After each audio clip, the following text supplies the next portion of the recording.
However good you think the good news is, it's way better. And however beautiful you think God is, you're not even close. Think about that. Okay, so today I'm going to look again at this objection that free will is an unintelligible concept, because if it's either caused or it's not. And if it's caused, well, then the argument goes it's not free. But if it's not caused, well, then the argument goes it's still not free, because then it's capricious and random, like a twitch or something. So either way, free will is an illusion. It's an unintelligible concept. It's a non-concept.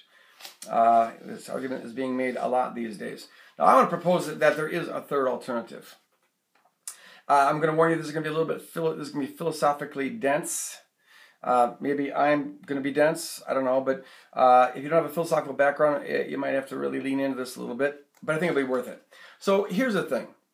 This objection assumes that for every cause, there can only be one effect. Given X, Y must happen. It couldn't be W or Z. It has to be Y. But Hume, famous philosopher, English philosopher named, or Scottish philosopher, I guess it was, he noticed this. He says that when we say cause, all we mean is sequence, that X causes Y if Y always follows X. Determinism is the belief that given X, Y has to happen. X determines Y. X necessitates Y. Given X, Y has to happen. But Hume noticed that we don't observe that. That's a theory. That's a speculation. It's something we project onto sequence. All we see is sequence.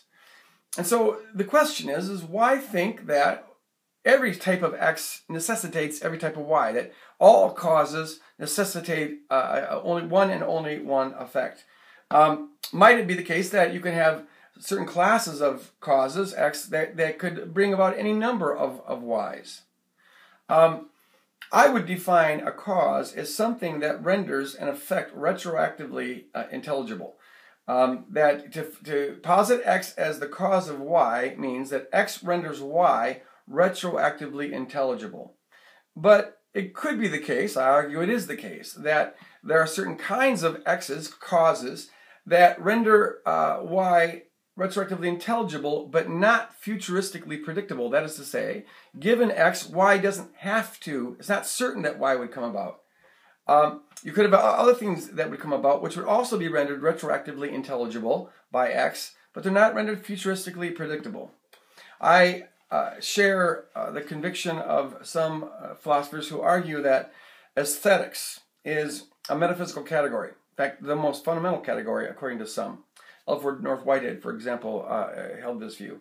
And so when we're thinking about causation, we should think in aesthetic categories. Let me illustrate how this might work. So here's an early edition of Satan and the Problem of Evil. And by the way, I've got a whole chapter on free will in Satan and the Problem of Evil. You might want to check it out. So you see this beautiful painting here? Check that out. It's actually it's a picture of hell, Satan and the Problem of Evil. And it's got some rather gross things on it, including up here, a guy, I'm not going to tell you what's going on there, but it's not good. In fact, they had so many complaints about it that they had actually changed the painting. Very, very smart. So now, in the newer editions, it's got this. Much better, much better. I think it's been like through 10, 11, 12 printings. Yeah, something like that. So, here's the point. So given this painting, let's stick with the nice painting. A cause would be something like the aesthetic aim that the artist is going for as she is painting this painting. And so that's the aesthetic aim. It causes the painting. And now, so you ask the question, I mean, given the artist's aesthetic aim, every aspect of this painting is retroactively intelligible. If we could just isolate that aesthetic aim, we could explain every aspect of this painting, right? It's caused. Everything's caused. But does that mean then that every aspect of this painting was necessitated by that aesthetic aim? Might it be the case that this painting could be slightly different given that same identical aesthetic aim? Could maybe this dark feature gone over a little bit? Could this yellow have gone up a little bit? Could this stroke have been a little longer? This white cloud a little thicker, or whatever? And now there's a limit. There's a parameter.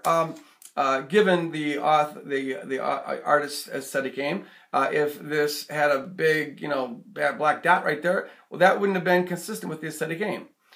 But there's some room within, given the aesthetic game, there's a parameter of things that could have come out of that cause, which would have been retroactively intelligible in light of the aesthetic game, but that weren't exhaustively futuristically predictable given that aesthetic game. So if we're thinking in terms of aesthetic categories, it's at least one way to begin to open up the possibility that you can say a free will is caused, but the free will isn't necessitated. Whatever we do is rendered retroactively intelligible given what's going on in the reasons and the motives and stuff inside of us. It's not just capricious, but given those same identical things going on inside of us, there could have been other things that we would have brought forth that also would have been retroactively intelligible given all the stuff inside of us, all the causes, but they were not futuristically predictable given all those causes and stuff. Now the other question is there such a thing, can you envision the self as the originator of causes? Huh? All right, well, we'll talk about that later. God bless you. Go out and love somebody. See ya.